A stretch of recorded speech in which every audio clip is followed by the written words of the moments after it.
Hey everybody, and welcome to episode 18 of Stitching Between Pages. I'm Robin. You can find me on Ravelry as halfpast92 and on Instagram and Twitter as medievalisting. You can also find the group for the podcast, the Ravelry group for the podcast at Stitching Between Pages podcast. And all show notes for this and all previous episodes are at stitchingbetweenpages.blogspot.com. And I wanted to thank everybody who's been coming over to the group and introducing themselves and talking among each other. And it's just been really nice that that's been slowly getting more active. I've really enjoyed getting to know everybody who comes over and posts. It's been a lot of fun. So if you haven't come over and started talking with us or have joined the group but haven't introduced yourself, you should do that. It's been really fun. I really enjoy it. And please know that even though I don't immediately respond to your posts, I do read everything. And I usually read it more quickly than I respond to it. So anyways, when I post this, it will be probably Sunday, November 29th. It is not Sunday, November 29th. It is before Thanksgiving. I have no cats. They've gone to stay with a family friend while I'm out of town. I'll have them back when I upload this video, hopefully, because I missed them already. My apartment is so quiet with no, Holly isn't walking around meowing at me or insistently biting my fingers to tell me that her food bowl is empty, or maybe Grace isn't sitting right there. You can see where she sits, though. Nice dent in the back of my couch cushion. It is early enough that I am still drinking my coffee, so just regular coffee today. Very boring. Anyways, this will probably be another shorter episode, but I wanted to film something for you all.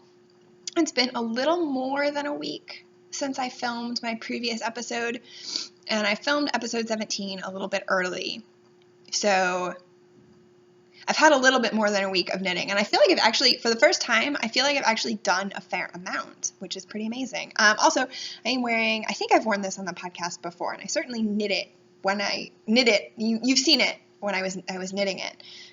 It's the Raina shawl. It's just really pretty garter stitch and some latticey eyelets. And it's knit from a skein of Miss Babs, I think Yummy 2-ply, in the coffee break colorway, which is quite appropriate because I am taking a break from work. There's work, right? Oop, right there. That's work. And I'm drinking coffee. So here we are. Also, I got my hair cut yesterday. Looks really good. I had originally scheduled my appointment for after Thanksgiving, and then I decided that I wanted it to look good for Thanksgiving, for the holiday. So, without further ado, I think I'm actually going to show you my crochet blanket first, because I feel like this always gets short shrift. I always talk about it last. This is primarily a knitting podcast. That is what I do most. And I know I've shown off some embroidery and cross stitch. I haven't picked up my drop spindle in weeks. It's really sad. I don't know if you can see it, but on the white bookshelf, the cubby on the top that's closest to us that has the gray bin in it, my spindle is sticking out. That's my sort of fiber bin. My spindle is sitting there staring at me. It'll probably be another week or so at least before I pick it up again, because I'm not going to take it with me traveling. I do have projects that I'm going to take with me, though. I say projects, I might just take one because I'm also taking a lot of essays and a big presentation that I have right after Thanksgiving. So all of that is also coming with me. And that, unfortunately, takes precedence. But anyways, here we are. And let me show you my blanket. I still have not woven in ends, but I have added a bunch of squares since I last showed it off. I think since I last showed it off, I guess that was 2 episodes ago. I crocheted up a bunch of squares for last time, but I hadn't added them yet. And I still haven't woven in ends, but I think these 4 squares between this green square and this pink square, I think this is what you'd seen already. And these are 4 minis from Olivia of This Handmade Life. We did a swap. And so are the next, I think there's several more squares from her, interrupted by one that is my own. But I have added all of these. So this is my rainbow socks. All of the others in this row are from Olivia. And I'm pretty sure, I was watching Danny, Little Bobbins, her most recent episode, I think episode 40 maybe, and she is knitting the Stephen West Mystery Knit Along the Doodler, and I'm pretty sure this yarn is one of the colorways that she's using. Hedgehog fibers in the teacup colorway, I think, with the speckles of bright pink and brown. I'm pretty sure I watched that last night, and I saw her yarn choice, and I was like, oh, that looks really familiar. Now I think I know what this is, so I might have to invest in a skein, shall we say. I've never actually, this is the most hedgehog fibers I've used. I've been to a couple of local yarn shops that stock it, and whenever I've gone, they've never had the really fun variegated colors that are the ones that I want to try out. They've always just had sort of the semi-solids, and they're pretty, but they're not what I want, and hedgehog fibers isn't cheap. So, you know, if I just want a semi-solid, especially a yarn that I've never used, I'd rather, but I really want to try one of the, like, really fun colorways that they're known for. So I might have to see if I can get my hands on some. I worked on this a little bit last night because we got the first snow of the, it's still fall, but the first snow of the season over Friday and Saturday, the 20th and 21st. I think I have those dates right. And then I woke up this morning and it was cold. I think when I woke up it was 11 degrees Fahrenheit or 12 without wind chill. So it's winter. Awesome. I have ordered but not yet received my proper winter coat. So I'll be wearing some layers and, you know, having my arms like stuck out like to here in my I have a winter jacket. It's not really a winter coat because I didn't really need a proper winter coat in DC. So anyways, I'm eagerly awaiting the arrival of my proper winter coat. So here, and then these two are from Olivia. This is my rainbow socks. These three are from Olivia. So with the addition of this one, I think I have a 9x9 square. Oh no, this is actually 10. So this is 10. And is it 10 the other way yet? 2, 3, 4, 5, 6, 7, 9. No, it's still, so I have, I guess, 90, almost 90, just shy of 90 squares. I'm missing 2 from this row. See? Oh no, just 1. Ha! So it will be you know, the next time I pick it up, I will have 90 squares in my blanket. That's exciting. So this is from Olivia. This one is from Olivia. This one is, I think, from Olivia. Yes, because this one is. And then this is the first of the minis from Celine. So the rest of these 4 are all from Celine. I still really love this one. I think that might be slightly more accurate of a, no, it still looks a little bit blue on the screen, and it's really quite purple. I like this one too. But anyway, so there's those, and then I did crochet up the rest. So I have, let's see here, 5 more squares to add to my blanket. I don't think I had this one done last time. I love this one. It's really pretty.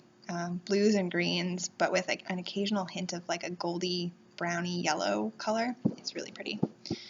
Kind of reminds me of like a pond or something. Even though it's not the Baronvilla Ponds colorway, obviously. I think I had this one already crocheted. That's some alpaca. This is alpaca and silk. I don't know if I had this one done. It reminds me of a melon. It's also really pretty and so soft. I think I might need to get some alpaca silk yarn. This is drops of some sort. I know I had that one done last week, and I think I had this one done last week too. So I have those 5 to add to my blanket. Yeah, so this is 10. I'm thinking maybe 15, one direction. Let's see, it doesn't quite fill the whole screen. Almost. I mean, you can't see it height-wise, but it's still width-wise, the whole thing still fits. So I'm still really enjoying this. I guess I needed a little hiatus, but now that I've come back to it, I'm really enjoying it. And it is keeping my lap, it's going to keep my lap nice and warm while I finish podcasting. So, I did work on my Hermanus hat a little bit this week, but it's currently in the doghouse because I screwed up somewhere and I can't figure out where. And I just really don't want, I knit most of it around before I realized that I'd screwed up. So I need to take back, and I don't want to. So it's in the doghouse at the moment, but I will show it because I have done a little bit of work prior to. I'm pretty sure that it's just on this last round that I've made a mistake. I don't think it's further back. So really, it's an easy fix. It just requires me to sit down and pay attention to it for a few minutes and get it back in order. But like I said, this is going to be for a friend for Christmas. She just got some really exciting news too, so it'll be really great to be able to give her something nice and toasty warm and hand knit that I know she'll really appreciate and enjoy. So this is the Hermanus. I'm knitting the beret, but there's also a beanie pattern. It's all within the same, you buy the one pattern and you get the beret and the beanie. It's designed by Gudrun Johnston, and I am knitting it out of some Brooklyn Tweed Loft. This is the Almanac colorway. It's beautiful, dark blue. Not quite navy, not quite a royal blue, maybe a dark royal blue. Really, really pretty anyways. And I'm knitting it on carbons. These are US 2s. It's just a 16-inch circular. And US 2s are a 2.75 millimeter needle. Yep, as I've said before, the pattern recommended that you switch to 3s after you finish the ribbing. Wasn't paying attention and knit about 5 rows of the pattern before I saw that, so I didn't switch. And so yeah, that's that. It's in the doghouse at the moment, so I don't really have a whole lot more to say about it, other than that I do really love Loft, which I've said repeatedly, because it's true. That's the last skein that I had in my stash, though, so I might have to, I really do want to knit a garment out of Loft, so we'll see. Maybe that will be what I ask for Christmas. Let me show next my little Jibby Rousseau's bag with its little woodland animals. I have done a fair amount of work on my Featherweight cardigan. So I'm knitting this out of just some Knit Picks Alpaca Cloud. I think that's what it's called. Oh dear, not organized. Somewhere in here I have, yes, Knit Picks Alpaca Cloud in the Beth colorway. That's Beth of Little Women, pretty sure. And it's 100% baby alpaca. It's a lace weight. And so Beth is this beautiful sort of purpley gray color. Not really gray, mostly purple. A dusty, dark lilac purple, maybe? I don't know. What would you call this? I don't think it does not show up very accurately, the color on the screen, for which I apologize. I don't know if I can. That's okay. Still not great. Anyways, I have separated for, and hey, I'm at the end of a row this time. I'm not mid-row like I was last time. But you know what? I'm mid-row in another project. Can't win. Anyways, I have divided separated the sleeves. So the sleeves are hanging out on their little waist yarn. And it's all scrunched up. I haven't actually tried it on, but I'm pretty sure it fits. Those are some famous last words. Because it's really stretchy, right? So it looks like it's really tiny. It looks like, but I'm pretty sure it will actually fit me. Probably try it on after I finish this podcast. But yeah, so it's coming along slowly but surely. I've knit, I guess, a couple inches past the sleeves. The pattern said to put in the stitch markers between the fronts and the back, and I can't figure out why. I put them in because the pattern said to put them in, so I did. And I don't understand what they're doing there, because it's just straight stockinette for 10 3/4 inches or whatever. So I don't totally understand why I need to mark that. I read through the pattern, and I don't know. I guess I'm just going to leave them in and see, if they are actually necessary at any point. I really don't think they are. And I guess they don't, it's not like they bother me that much. It's 2 stitch markers. But anyways, yes, that is underway, and I'm still enjoying that very much. I'm looking forward to having, I think it'll be a lovely cardigan to wear in the spring. Just that sort of extra layer of warmth. And since it's baby alpaca, it'll be warm comparatively for how very lightweight it is. So I'm looking forward to that. And this might be coming with me over Thanksgiving. I'm pretty sure it will. It doesn't take up a whole lot of room. And I won't take an extra skein. I'm not going to be that ambitious about my knitting. Usually I am when I travel. I'm like, I need to bring 60 knitting projects. And I only ever end up working on one. So, yes, but the project that is definitely coming with me is a brand new cast on as of last night, which doesn't mean anything to you because this episode is going up like a week after I film it. So time is very relative here. So by the time this is uploaded, there will hopefully be a lot more sock than there is now. But I've been, as I think I said last time I podcasted, which technically was last week. It usually isn't, though. But anyways, I've been dithering about what socks to cast on, and I have like 6 skeins of sock yarn that need to be turned into socks. I really want them all to be socks, and I couldn't decide. So I finally said, you know what, I'm going to get the skein that is closest to me. I was sitting on my sofa, and there's some yarn. There's a little shelf over there that has, my TV is sitting on it. My TV is not plugged in, so it's sitting on this little bookshelf doing nothing. So, oh well, I watch Netflix on my laptop. That's all I need. I like watching TV shows, but I'm not a big TV watcher, if that makes sense. I think those are very different things. I don't like to have the TV on. I don't have like background noise.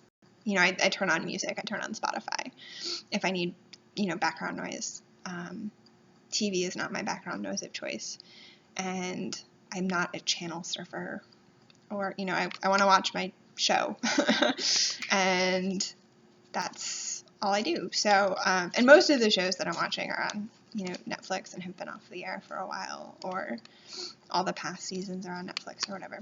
Anyways, there's some yarn on that shelf. It's a very long digression to tell you that there is yarn over there. I'm sitting on the couch. And so I am knitting socks out of my other color of Knit Picks Felici, which is back again, by the way. And I think I'm going to order some because it's back. There's some different colors than there were last time, including Time Traveler, which is the Doctor Who, the Fourth Doctor's scarf inspired colorway, which I've seen before knit up and love, but never got. So I might get some of that.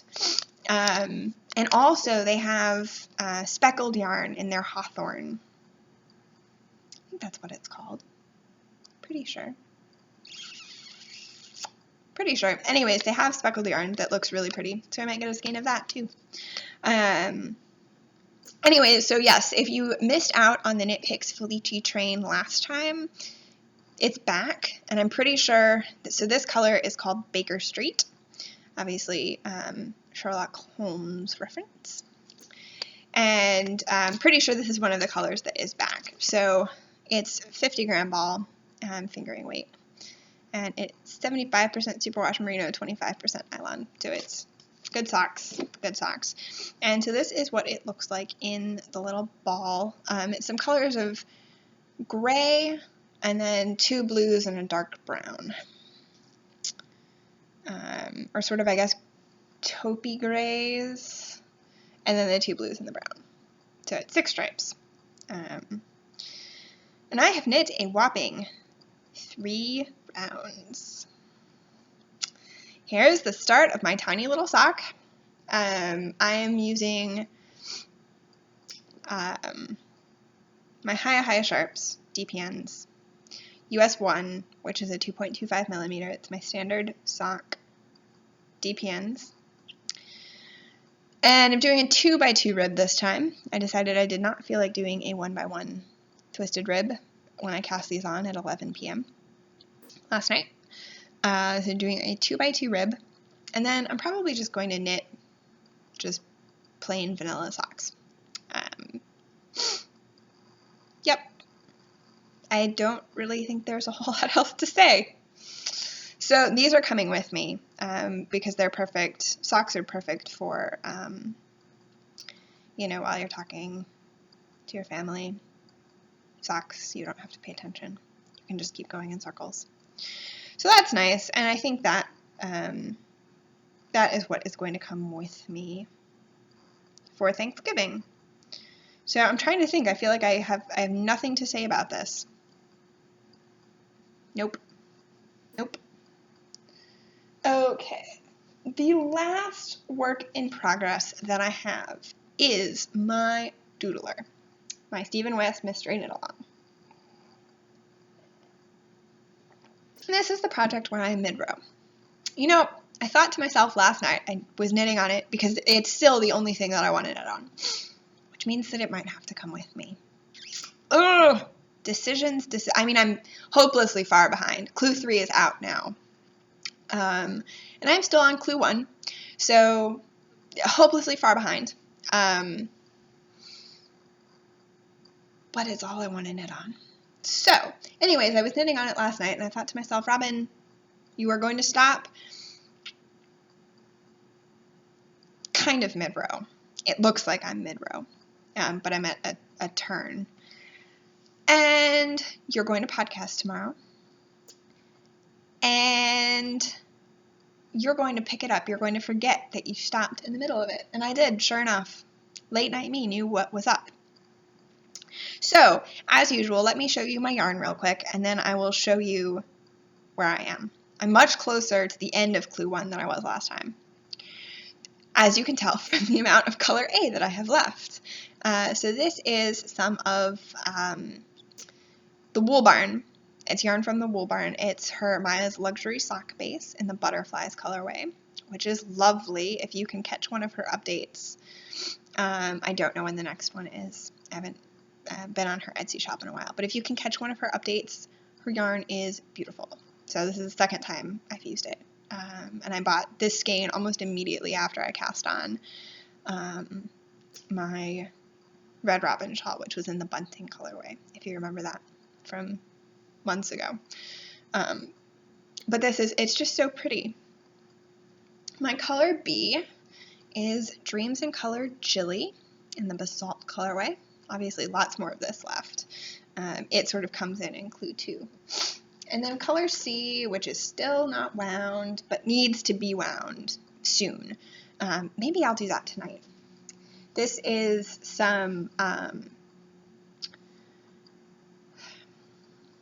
Manos del Uruguay Fino in the Antique Letter Opener colorway.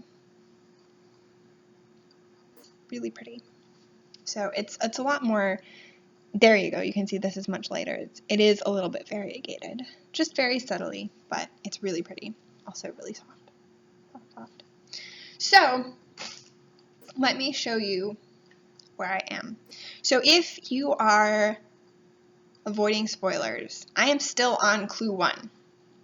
So if you have successfully managed to go the entire month without seeing any spoilers for clue 1 and you don't want to be spoiled, don't look. I will tell you, you can close your eyes. I will tell you when you can open them again. Let's see here if I can make this so that you can see anything of what is going on, because I am like, hang on. Let's see here. Oh, this is frustrating. I don't want to drop anything.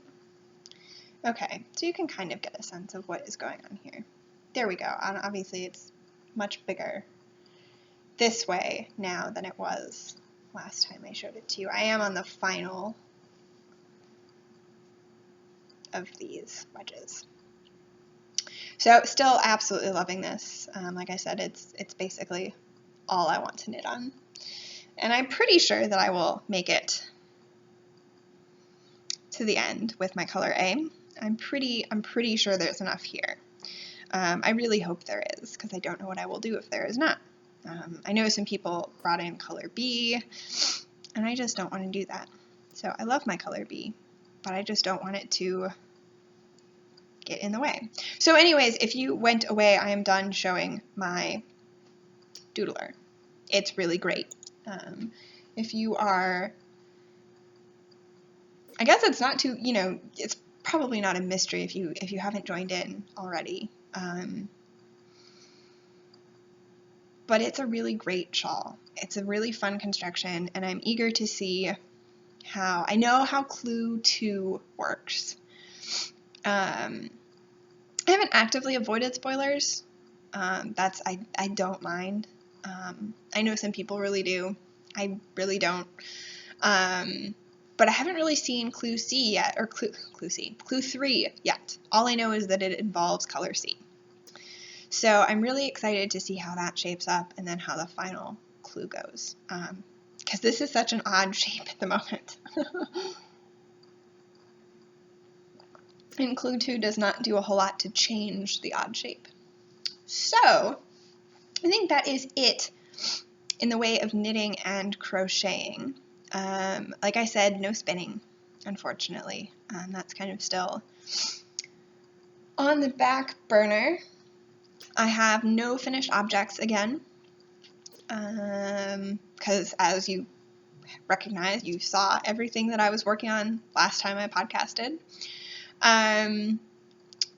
No acquisitions, but I do have a book that I'm going to talk about a little bit. And thank you all for your excitement over Ocean at the End of the Lane. I know people have added it to their to-read list, and I guess Neil Gaiman read the audiobook on Audible, which is super cool. And I think Deb of Fun at Fiber listened to it and was really excited about it. So that's awesome. And so I thought, instead of talking about another Neil Gaiman book, which I could do, I decided to talk about a book that's kind of similar, but by an author who I think is a little bit less well known. And that is Charles DeLint. He is a Canadian author. And if you know him, let me know, because I'd love to know that there are other Charles DeLint fans out there. This is one of his, I was going to say more recent, but I think it's 6 years old now. Yes, it came out in 2009. So I know he's publishing things since then. But this is a collection of short stories. It's called Muse and Reverie, a Newford collection. And Newford is it's a fictional city in Canada. And Charles DeLint is an urban fantasy author. So just all sorts of little weird things happen in Newford. And most of there's dozens of books set in Newford. I think at least 20. There's several short story collections set in Newford, and then there's a bunch of full-length novels. And characters who are main characters in one novel or short story reappear as side characters in another. So you can kind of follow, what's going on with them, even if they're not sort of the main focus of every book. And one of my favorite novels by Charles Dillent is The Onion Girl, which is about a character named Jilly. And I think that's probably the first one that I read by him. But a short story collection would be a really great way to sort of get into Newford and reading Charles Dillent. And I think this is probably my favorite. And I was talking last time about books, love Mom and Dad for Christmas. This was one of my Christmas books 6 years ago, 2009. The city of Newford could be any city in North America, bursting with magic, commerce, art, love, hate, and of course, magic. Bursting with music, commerce, art, love, hate, and of course, magic. Magic in the sidewalk cracks, myth at the foundations of its great buildings, enchantment in the spaces between its people. In novels like Moonheart, Forest of the Heart, The Onion Girl, and The Mystery of Grace, and in a series of story collections as well, urban fantasy master Charles Dillent has explored that magic and those spaces, bringing to life a tapestry of people from all walks of life, each looking for a spark of the miraculous to shape their lives and transform their fates. Here, in the fifth of the story collections, we re-encounter old friends such as Jilly, Sophie, and the Crow Girls. We breathe in intimations of the world beyond death and of magic beyond time. Longtime readers and newcomers alike will find themselves under Charles Dillent's unique spell. So, here you go. Here's a list of all of the books that Charles Dillent has written, published by this publisher. So, anyways, yes. I don't know if I have any more to say about this other than that if you have not read Charles Dillent and you enjoy, it's not high fantasy, it's urban fantasy. So there's a lot of things that are quite realistic, but then there's magic also. So if that's not a genre that you've explored, or if you think you're not really a fantasy person, I would recommend trying this anyways, because I think that there's enough that's realistic, and Charles Dillent is good enough at, he's really good at creating deep and complex characters, and I think that's what's most important to me in a fantasy book, is that I need to believe in the characters as people, first and foremost. I can suspend belief about sprites and dragons. There are no dragons in Charles Dillent, or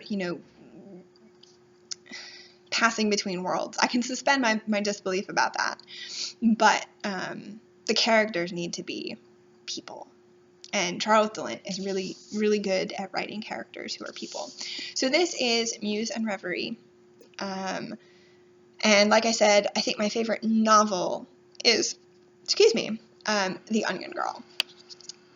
So, yeah, I would highly recommend that you check out Charles Dillent. If you like short stories, if you liked The Ocean at the End of the Lane, you will probably enjoy this.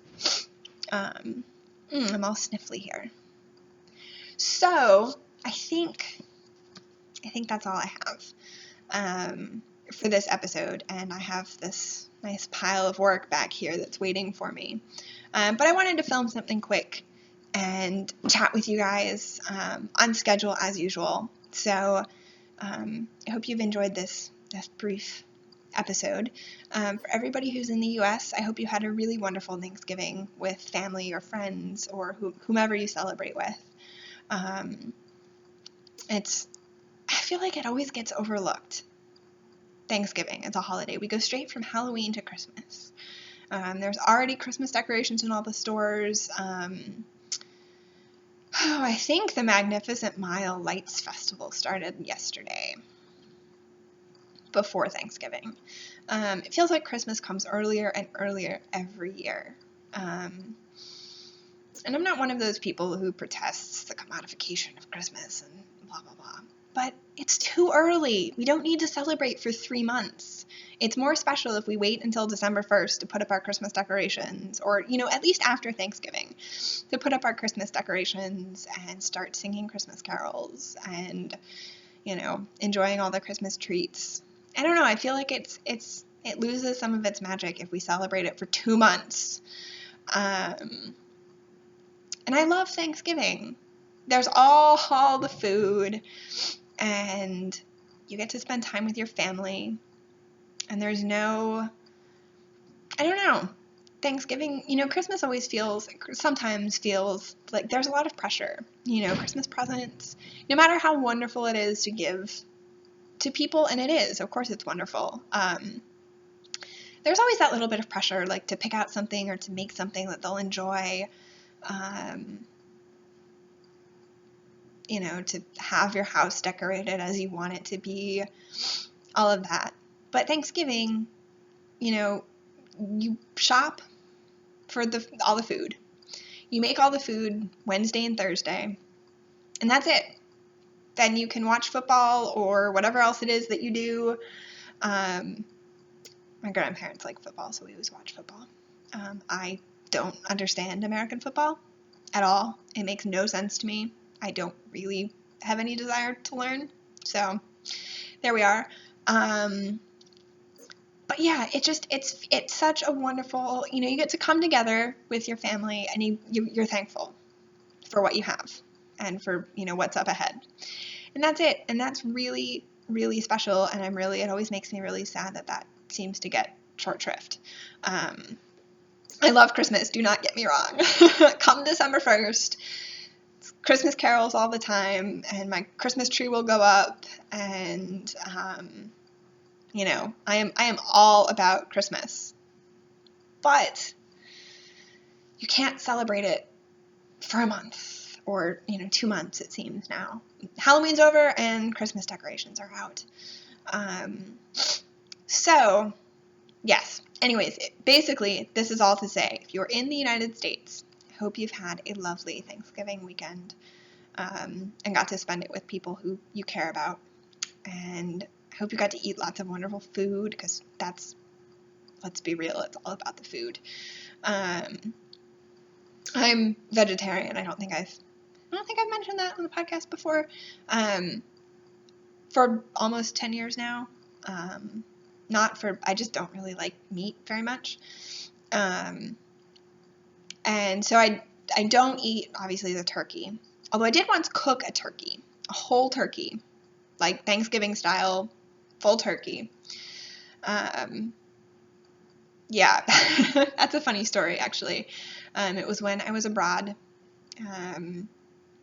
and the Americans that I was living with, we wanted to celebrate Thanksgiving. And everybody was like, well, we want a turkey, but nobody really knows how to cook a turkey. And, that's not the sort of thing you want to get wrong. So we'll just get, some turkey breasts and turkey legs, and that'll be it. But we really want a whole turkey. And I was like, okay, I have helped my mom and my grandma for long enough, and I, watch them do it every year.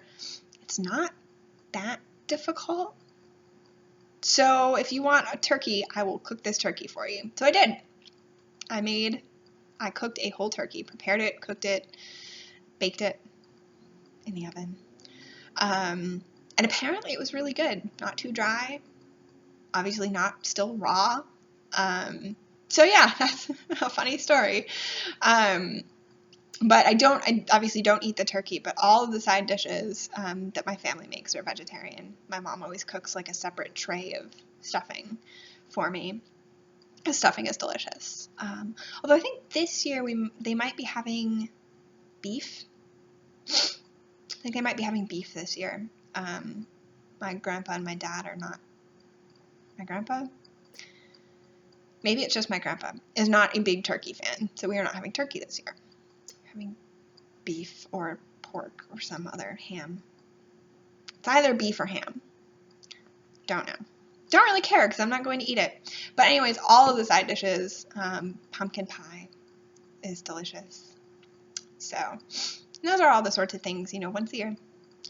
So anyways, on that note, now that I've made this a few minutes longer, I'm going to leave you all. Again, hope you've had a lovely Thanksgiving. Thank you all for watching. And if you're a new viewer, thanks for checking it out. If you're a returning viewer, thanks for coming back. And, you know, please come over, say hello on Instagram or on Ravelry or in the Ravelry group. I do really love hearing from you guys. I don't think I have a question for you this week. I've had a question for the past few episodes, and I don't think I have one this week. Unless you want to tell me about your favorite Thanksgiving tradition, because that would be cool. Tell me about your favorite. If you live in the United States, tell me about your favorite Thanksgiving tradition.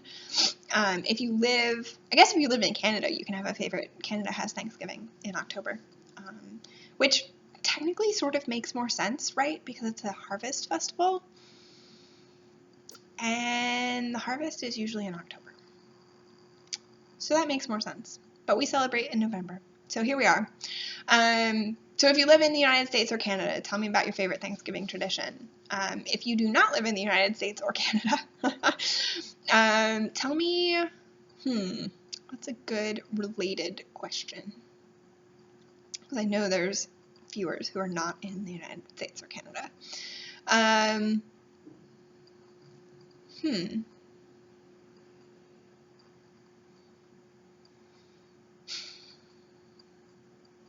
don't know. Tell me about a holiday in your country that we do not have in the United States or Canada, I guess. Primarily the United, because I live in the U.S. So tell me about a holiday that you celebrate that I would not. Since I've just talked about Thanksgiving, which I celebrate, and you do not. There we go. All right, that's good. I like that question. So come over, tell me what you celebrate. Tell me what your favorite Thanksgiving tradition is.